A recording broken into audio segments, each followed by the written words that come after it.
৬,০০০ টাকার ডিসপ্লে আসছে চেঞ্জ করার জন্য। মূলত মোবাইলটা হাত থেকে পড়ার পর ডিসপ্লে আর আসে না, ভাবছে ডিসপ্লে চলে গেছে।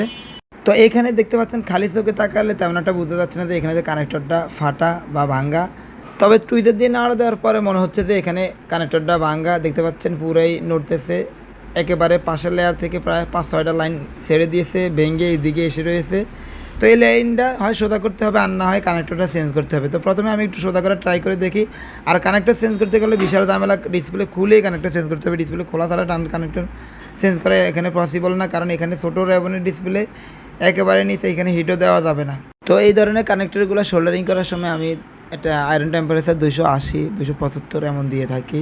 এর থেকে বেশি টেম্পারেচার দিলে দেখা যাবে কানেক্টরগুলো গলে যেতে পারে। সর্বোচ্চ 300 দেওয়া যায়, তবে ওটা রিস্কি হয়ে যায় যদি আপনার হ্যান্ড স্কেল ভালো না থাকে। তবে 280-85 দিয়ে করলে এটাই বেস্ট হয়। তো শোল্ডারিং করা শেষ, ফাইনালি স্যাগিং করার পালা। তো এই ধরনের ছোটো ছোটো ট্রিক আমি আমার ফেজে প্রতিনিধিত্ব দিয়ে থাকি। ভিডিওটি ভালো লাগলে অবশ্যই শেয়ার করে দেবেন আর আমার ফেজটি ফলো করে দিবেন। তো দেখতে পাচ্ছেন আলহামদুলিল্লাহ সেটটি অন হয়েছে, প্লাস ডিসপ্লে লাইটও আসছে।